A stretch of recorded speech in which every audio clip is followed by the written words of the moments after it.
갈라디아서 강의 12번째 시간입니다. 오늘 본 말씀은 갈라디아서 2장 15절, 16절, 2절입니다. 같이 읽겠습니다. 우리는 본래 유대인이요 이방 죄인이 아니로되 사람이 의롭게 되는 것은 율법의 행위로 말미암이 아니요 오직 예수 그리스도를 믿음으로 말미암는 줄 알므로 우리도 그리스도 예수를 믿나니 이는 우리가 율법의 행위로서가 아니고 그리스도를 믿음으로써 의롭다함을 얻으려 함이라. 율법의 행위로서는 의롭다함을 얻을 육체가 없느니라. 아멘. 지난주 우리는 안디옥에서 일어난 소위 베드로 회식 사건의 개요와 또 바울의 베드로 때리기에 대한 이야기를 했습니다. 체급이 현저하게 낮은 바울이 최중량급 간판 사도를 대적한 일이라고 했죠. 애수인 목사가 베테랑인 대사도에게 대든 사건입니다. 바울이 사용한 단어들이 범상치 않았다 그랬죠. 강력한 단어들이 등장했었습니다. 명백한 유죄, 책망 정도가 아니라 대적, 복음의 진리에 바르게 서 있지 아니함, 모두 본질을 건드리는 표현들입니다. 복음을 다시 생각해봐. 네가 지금 어디에 서 있는 거야? 너는 틀렸다니까.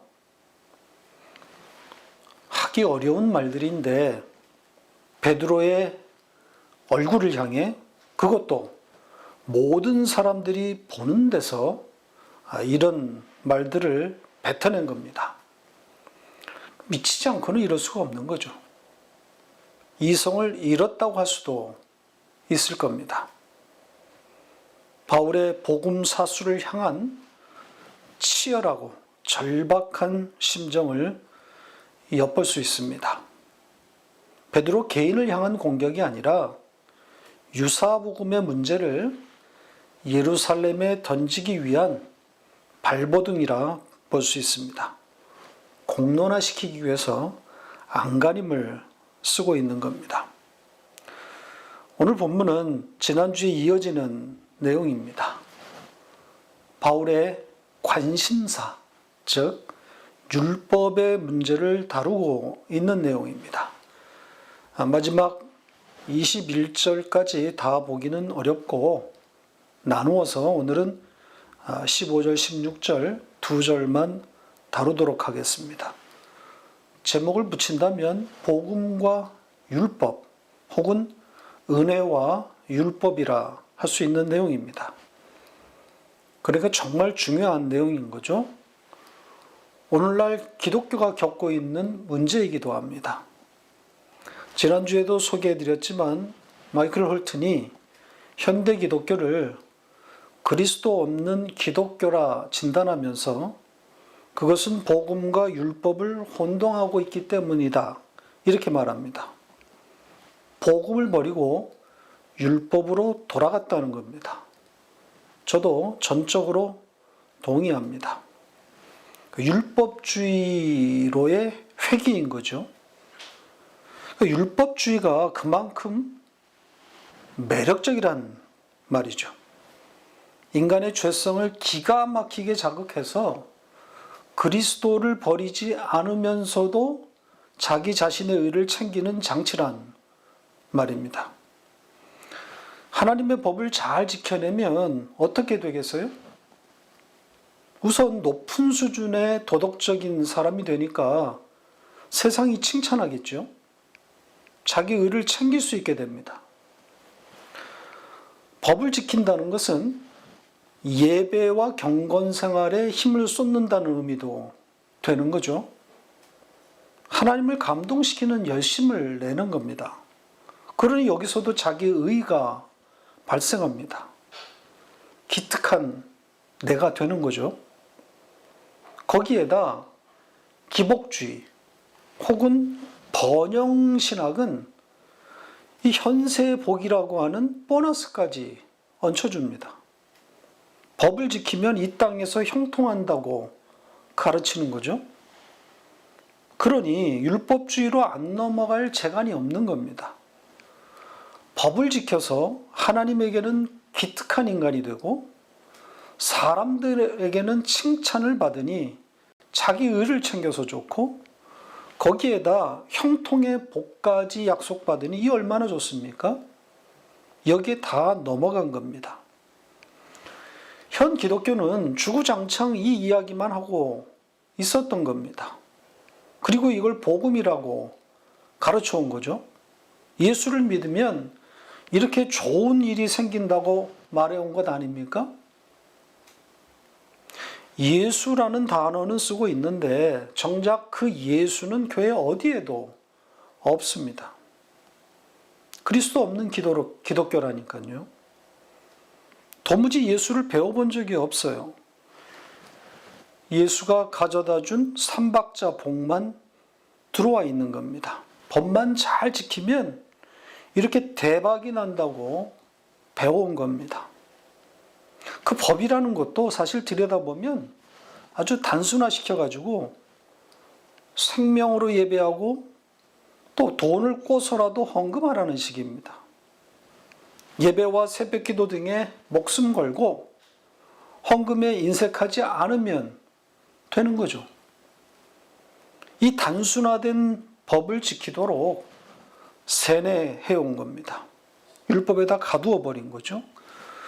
그래 놓고 이것을 하나님을 감동시키는 헌신이고 세상으로부터는 칭찬받아 전도하는 것이 되는 것이고 거기에다가 현세의 복까지 얹어주니 이게 얼마나 기가 막힌 복음입니까? 이걸 신앙생활이라고 배워온 겁니다. 속였다고 해야 되나요? 아니면 속았다고 해야 맞나요? 왜곡되고 뒤틀린 기독교가 오히려 정통인 양 행세하고 있는 겁니다. 그나마 감사하게도 코로나가 교회를 덮치는 바람에 교회 정체가 드러나기 시작했습니다. 코로나 감염이 전국적으로 확산되는 배경에는 꼭 기독교가 등장합니다. 사회적 파장이 엄청났던 신천지교회발 1차 대확산이 있었고 2차는 8.15 광화문 정광훈 집회에서 그리고 최근에 터진 3차는 인터콥 열방센터와 IM 선교의 발이었습니다. 우리가 볼 때 이 단체들은 사이비 혹은 이단성이 짙은 기독교 단체들이지만 세상은 같은 기독교라 생각할 수밖에 없는 거죠. 그런데 내용을 들여다보면 일반 교회들도 이들과 별반 다르지 않는 것이 현실 아닙니까? 하나님이 코로나를 이기게 해주신다고 하는 주장은 교회 어디서나 발견되는, 듣게 되는 이야기입니다. 그래서 정부가 그렇게 협조를 요청하는데도 대면 예배를 강행하고 있지 않습니까? 왜 대면 예배를 강행하고 있는 거죠? 대면 예배를 고집하는 이 주체 세력이 누굽니까? 목사들입니다. 지금까지 예배라는 율법에다 묶어놨는데 이게 날아가게 생겼단 말입니다. 매주일 교인 떨어져 나가는 소리가 들리는데 어쩔 도리가 없단 말이죠. 또 하루 이틀에 끝날 일이 아니니 이렇게 정부와 맞서서라도 밀어붙이는 겁니다. 어떤 연구에 의하면 코로나 사태 후에 교인 수가 지금보다 약 30%가 감소할 것이라고 하는 이런 통계가 나왔습니다.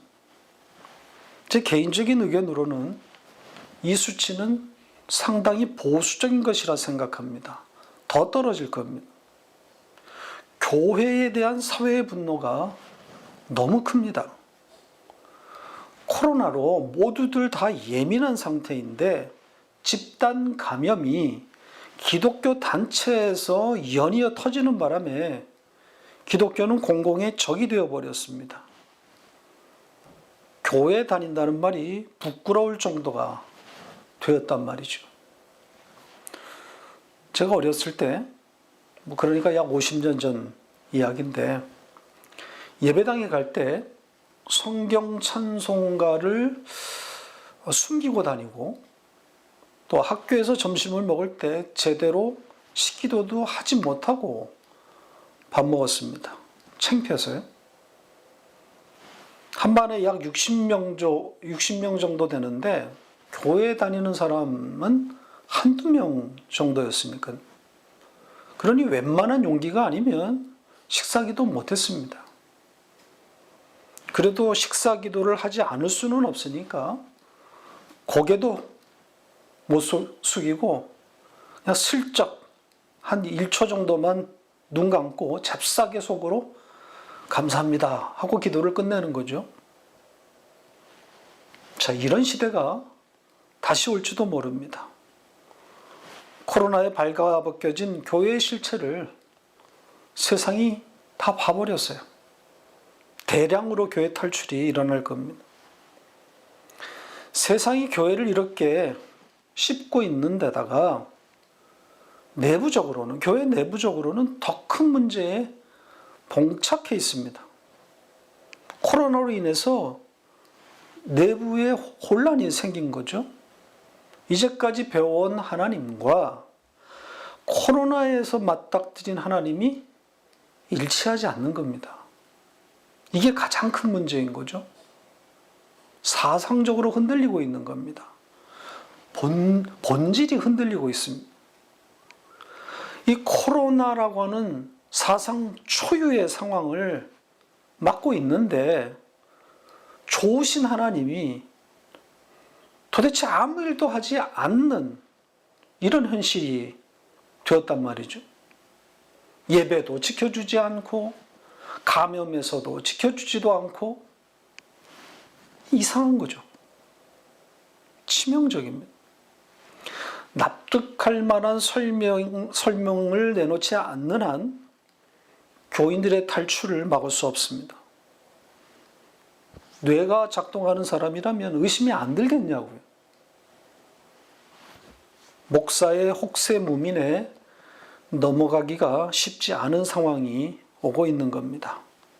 과연 이 상황에서 납득할 만한 해설을 내놓을 수 있는 교회와 목사가 얼마나 있을까요? 복음의 진리에 똑바로 서 있지 않고서는 풀기 어려울 겁니다. 은혜와 또 이 복음, 이 진리를 이해한 자들만이 흔들리지 않을 수 있는 거죠.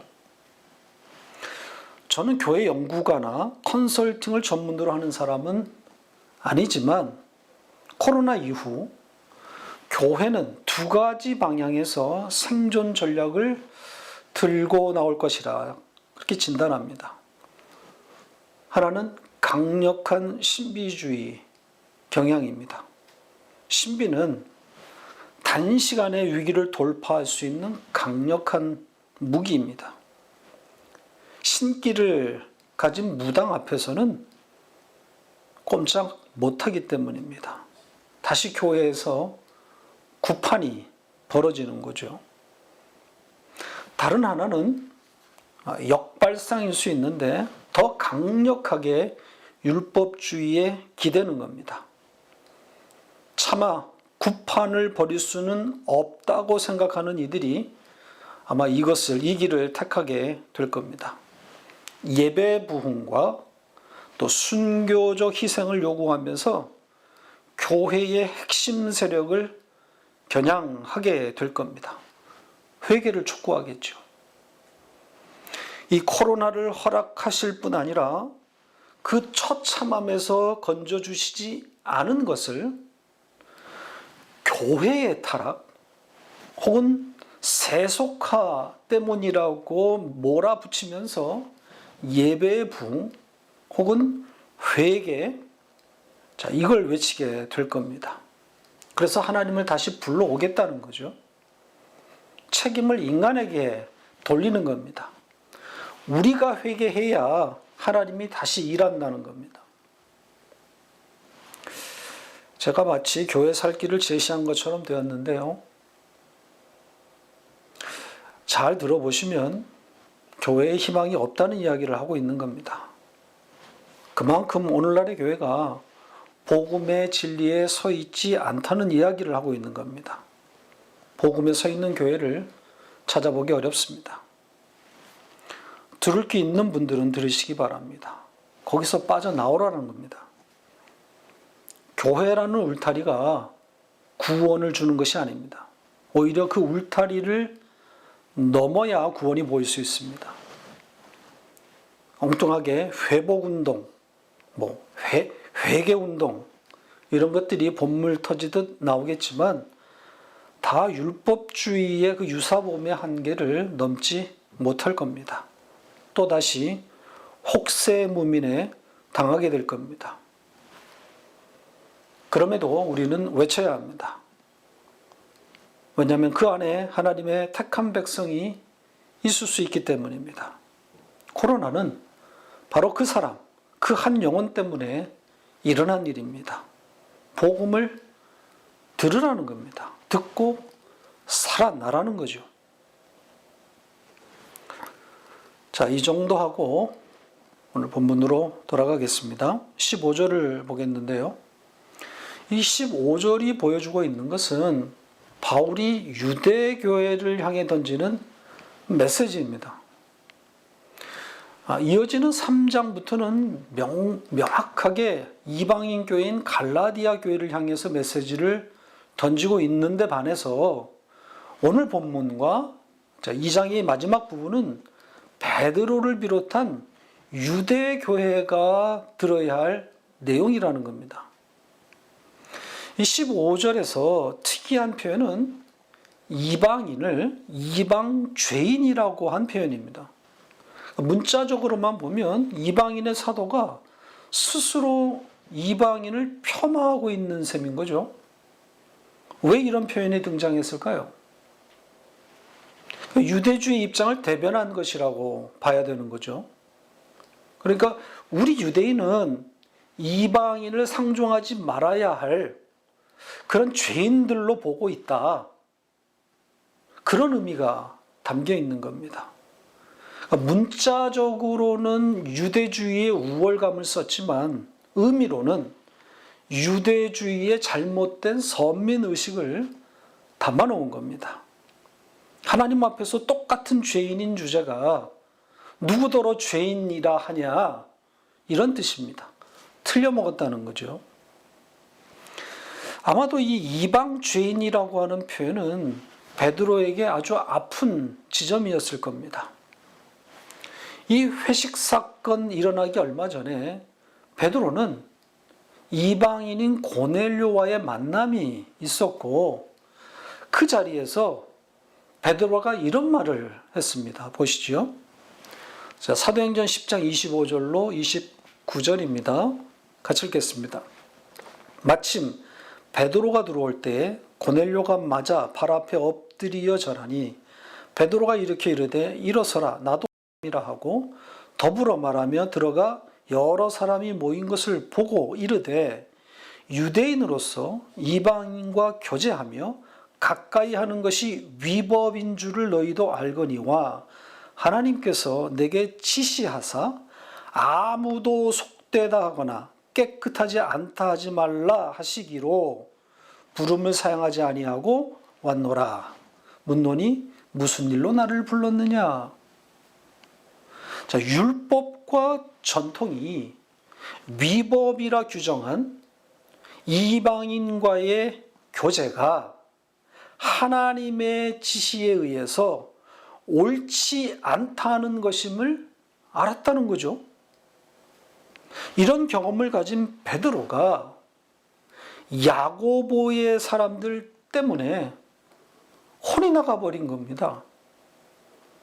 당황한 나머지 무조건 그 식사 자리에서 피해야 되겠다는 생각밖에는 나지 않았던 것 같습니다. 정상이라면 베드로가 고넬료에게 말했던 지금 이런 내용으로 야고보의 사람들을 오히려 훈계해야 할 그런 베드로의 위치 아닙니까? 그런데 무엇 때문에 베드로는 이런 위치를 망각하고 도망치듯 이방인과의 그 회식 자리를 박차고 떠났을까요? 그만큼 예루살렘의 분위기가 무겁다는 것을 반영하고 있는 거죠. 베드로가 두려워할 만큼 예루살렘은 유대주의 틀에서 한 발짝도 넘어서지 못하고 있는 겁니다. 자, 16절로 넘어갑니다. 가장 중요한 내용이 담겨 있는 것입니다. 인간이 어떻게 의로워지는가? 의의 방식을 말하고 있는 내용입니다. 하나님 앞에서 누가 의로운 자인가 하는 거죠. 하나님이 받으시는 의가 무엇인가에 대한 주제를 다루고 있습니다. 자, 의롭게 되는 일과 관련해서 전제해야 할 것은 의롭게 됨 혹은 의로워짐 이게 아니라 의롭게 되어지는 것 혹은 좀 더 정확한 의미는 의롭다고 여겨짐 이게 옳은 번역이고 옳은 표현입니다. 결국은 하나님이 우리를 그렇게 여겨주시고 그러니까 의인으로 여겨주시고 간주하신다는 것이지 인간이 그런 위치에 올라갈 수 있다는 것이 아닌 거죠. 자, 이걸 알면 16절이 좀 더 쉽게 다가올 수 있을 겁니다. 16절에는 의롭게 됨의 두 가지 방식이 소개되어 있습니다. 하나는 율법의 행위로 의로워질 수 있다는 주장과 예수 그리스도를 믿음으로 의로워진다는 주장인 거죠. 자, 정답이 뭔가요? 예수 그리스도를 믿음으로 의로워진다는 것이 맞는 거죠. 자, 이 당연한 것을 제가 왜 여러분께 묻고 있을까요? 좀 들여다봐야 할 문제가 있기 때문입니다. 우리가 예수 그리스도를 믿음으로 의로워지는 겁니까? 이 말에 함정이 있습니다. 우리가 예수를 믿음으로, 내 믿음으로 의로워진다는 거잖아요. 이렇게 되면 우리의 믿음, 자기의 믿음이 자기 자신을 의롭게 한다는 건데 이건 정말 위험한 이야기거든요. 이렇게 되면 율법의 행위로 의로워진다는 것과 별반 차이가 없게 되는 겁니다. 의인됨의 조건이 전부 인간 쪽에서의 반응이 되는 거란 말이죠. 율법의 행위로 반응하든 아니면 믿음으로 반응하든 전부 인간에게서 나오는 거란 말이죠. 자, 우선 이 율법의 행위를 먼저 다룬 후에 이 믿음으로 의로워진다는 것에 대한 이야기를 하고 설교를 마무리하겠습니다. 율법의 행위라고 하는 표현이 16절에만 3번 나옵니다. 그만큼 강조되어 있는 거죠. 그러니까 율법의 행위란 율법이 요구하는 행위 혹은 그 율법에 따른 행위 이런 뜻입니다. 그러니까 율법을 지켜내므로 인간이 의로워진다는 주장을 하고 있는 거죠. 이것이 유사복음의 핵심입니다. 그러니까 바울이 공격하려고 하는 것이 바로 이거인 거죠. 율법의 행위로는 의롭다함을 얻을 육체가 없다. 지금 그걸 말하고 있는 겁니다. 그러니까 율법을 다 지켜낼 사람도 없을 뿐더러 설사 다 지켰다고 해도 그것이 의에 도달하는 길이 아니라는 거죠. 그럼에도 불구하고 유사복음은 율법의 행위를 가지고 하나님께로 도달하는 것이다. 그렇게 의로워지는 것이다. 그렇게 가르치고 있는 겁니다. 율법을 지켜내야 그것이 하나님 앞에서 의로 인정된다고 가르치고 있는 거죠. 그렇다고 유사복음이 예수를 믿는 믿음을 거부하는 것은 아닙니다. 이들도 예수를 믿어야 하고 예수의 십자가를 말합니다. 예수를 믿기는 믿는데 그 믿음이 율법의 행위로 이어져야 한다는 겁니다. 그러니까 예수를 믿는다면 그 예수의 하신 말씀도 다 지켜내라는 그런 요구입니다. 틀린 말이 없어 보이지 않습니까? 그러나 틀린 말입니다. 완전히 틀린 겁니다. 현 기독교가 다 여기에 잡혀 먹혔습니다. 예수로 시작했는데 그 끝에는 도덕만 남게 되는 거란 말이죠. 저마다 산상수훈대로 살겠다고 그렇게 발버둥을 칩니다. 이웃사랑을 최고 덕목으로 꼽고 그것을 실천하는 것이 신앙생활이다. 혹은 신앙생활의 절정이다, 꽃이다, 이렇게 오해하고 있는 겁니다. 이웃을 사랑하는 일에 힘쓰고 또 나누는 삶이 나쁜 것은 아니지만 그것으로 의로워진다고 생각하면 이건 정말 착각인 거죠. 예수를 믿지 않은 마하트마 간디나 슈바이처 같은 사람이 이 예수님의 산상수훈을 얼마나 사랑했는지 아십니까? 간디는 매일 아침마다 이 말씀을 읽고 묵상했다고 그러고 그 말씀대로 지켜 행했다고 하지요. 그렇게 살았다 그럽니다. 그래서 평화의 아버지, 무폭력 저항주의의 창시자 이렇게 불리는 거 아닙니까? 이게 하나님이 받으시는 의입니까? 간디의 도덕적인 삶을 의라할 수 있습니까? 슈바이처의 그 헌신적인 삶을 의라할 수 있습니까? 의란 그런 게 아니란 말이죠. 자, 예수라면 어떻게 했을까? 이 생각에서 벗어나야 합니다. 유사복음입니다. 예수를 닮겠다고 본받겠다고 하면 기특한 것 같지만 유사복음입니다. 자, 이제 하나님이 받으시는 의에 대한 이야기, 그 믿음으로 말미암아 이 부분을 좀 다루겠습니다. 자, 율법의 행위가 아니라 예수 그리스도를 믿음으로 의로워지는 것이다. 이렇게 말하고 있다 그랬죠? 맞습니까? 예수 그리스도를 믿음으로 의로워지는 겁니까? 아닙니다. 이렇게 되면 유사복음과 별반 차이가 없습니다. 내 믿음이 나를 의롭게 하는 것이 되기 때문입니다. 자, 16절은 그런 이야기가 아닙니다. 그리스도 예수를 믿음으로 의로워진다. 이렇게 말하고 있지 않습니다. 다시 보세요. 자, 갈라디아서 2장 16절 다시 읽겠습니다. 사람이 의롭게 되는 것은 율법의 행위로 말미암이 아니요 오직 예수 그리스도를 믿음으로 말미암는 줄 알므로 우리도 그리스도 예수를 믿나니 이는 우리가 율법의 행위로서가 아니고 그리스도를 믿음으로써 의롭다함을 얻으려 함이라.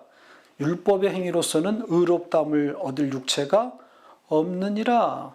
자, 두 번이나 여기에 그리스도를 믿는 믿음이 언급되고 있지요.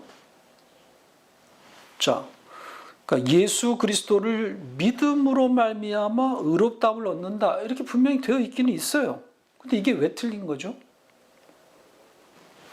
혹시 이것이 맞는다고 생각하고 있다면, 여기서 지금 문제를 발견하지 못하고 있다면, 글쎄요, 복음에 대한 고민이 좀 필요할지 모르겠습니다. 이런 문장을 보시면 금방 이거 문제가 있다 이렇게 알아차려야 하는 거죠. 예수 그리스도를 믿음으로 의롭다함을 얻는 것이 아니란 말입니다. 그게 아니라 예수 그리스도의 믿음, 그분의 믿음이 우리를 의롭게 한다. 이렇게 읽어야 합니다. 그분의 믿음으로 말미암아 의롭게 되는 겁니다. 내 믿음이 아니라 내가 예수 그리스도를 믿음으로 의롭게 되는 게 아니라 그분의 믿음이 우리를 의롭게 한다. 자, 증명해 보겠습니다. 역시 번역의 문제를 말하지 않을 수가 없습니다. 복음을 이해하고 있는 분의 번역이라고는 볼 수 없는 아주 최악의 번역 중에 하나. 복음을 유사복음으로 둔갑시켜버린 꼴이 되어버렸습니다. 자, 원문까지도 가지 않고 그냥 킹제임스 버전과만 비교해 보겠습니다. 보시죠. 이 킹제임스 버전은 그나마 원문을 반영한 좋은 번역입니다. 여기에 예수 그리스도를 믿음으로 이렇게 되어 있지 않고 예수 그리스도의 믿음, 예수 그리스도의 믿음으로 말미암아 이렇게 되어 있죠. 이게 맞는 겁니다. 그분의 믿음이라니까요. 그러니까 내가 가진 믿음, 내 믿음으로 의로워진다는 말을 하고 있지 않아요. 그리스도의 믿음이 우리를 의롭다 함을 얻게 한다는 겁니다. 자, 이것과 짝을 이루는 말씀이 있죠. 로마서 3장으로 가보겠습니다. 로마서 3장 20절로 24절 같이 읽겠습니다. 그러므로 율법의 행위로 그의 앞에 의롭다 하심을 얻을 육체가 없나니 율법으로는 죄를 깨달음이니라. 이제는 율법 외에 하나님의 한 의가 나타났으니 율법과 선지자들에게 증거를 받은 것이라. 곧 예수 그리스도를 믿음으로 말미암아 모든 믿는 자에게 미치는 하나님의 의인이 차별이 없느니라. 모든 사람이 죄를 범하였음에 하나님의 영광에 이르지 못하더니 그리스도 예수 안에 있는 속량으로 말미암아 하나님의 은혜로 값없이 의롭다 하심을 얻은 자 되었느니라. 자, 값없이 의롭다 하심을 얻은 자 되었다. 이렇게 말하고 있죠. 인간의 어떤 공로도 이 의에 개입되지 않았다는 겁니다. 그런데 지금 이 로마서 3장의 이 번역대로라면 역시 내가 예수 그리스도를 믿음으로 의에 도달했다. 이렇게 되는 거죠. 역시 오역입니다. 지금 이 하이라이트로 된 부분, 오늘 본문과 정확히 같은 구성입니다. 예수 그리스도를 믿음으로 말미암아가 아니라 예수 그리스도의 믿음으로 말미암아 이렇게 이게 맞는 겁니다. 그래야 값없이 얻는 의로움일 거 아닙니까? 자, 이렇게 성경은 철저하게 인간의 행위를 배제시키고 있습니다. 율법의 행위는 물론이고 인간의 믿음으로도 의롭다함을 얻지 못합니다. 오직 그리스도의 믿음으로만 의롭다 하심을 얻는 겁니다. 말씀을 맺겠습니다. 그리스도의 믿음과 나의 믿음 구분할 수 있어야 합니다. 본질적으로 인간에게서 믿음이 나올 수 없어요. 그렇기 때문에 인간의 믿음을 말할 때 그 전제가 분명해야 합니다. 그리스도의 믿음으로 말미암아 주어진 혹은 그리스도의 믿음의 결과물로서의 믿음, 그것을 알아야 하는 거죠. 그러니까 인간이 주도하는 믿음은 없다는 겁니다. 그러니까 믿음으로 번역된 이 단어 자체가 이 원래 뜻이 설득당함 이런 뜻이라고 그러지 않았습니까? 수동적인 상태라는 겁니다.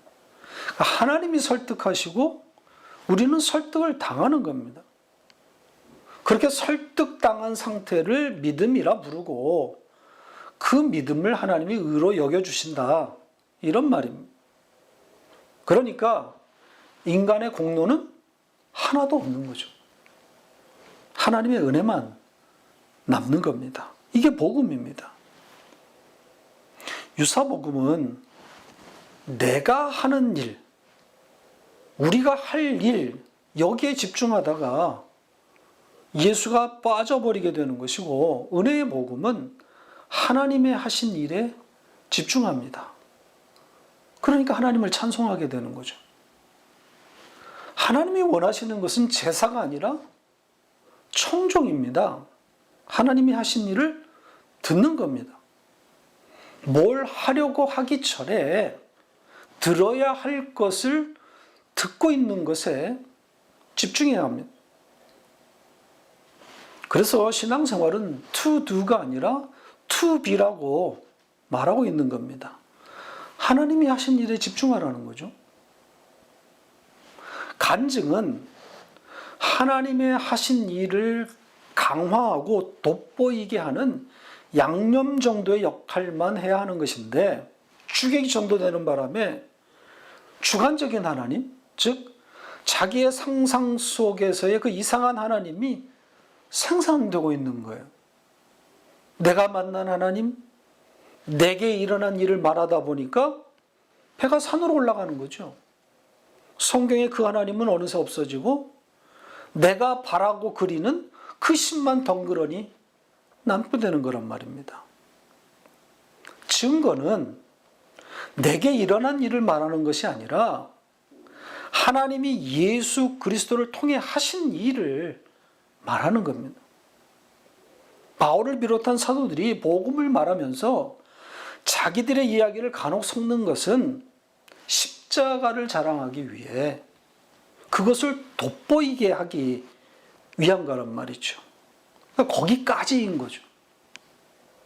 선을 넘지 않아야 합니다. 내게 일어난 일을 말하다가 하나님이 왜곡되기 일쑤입니다.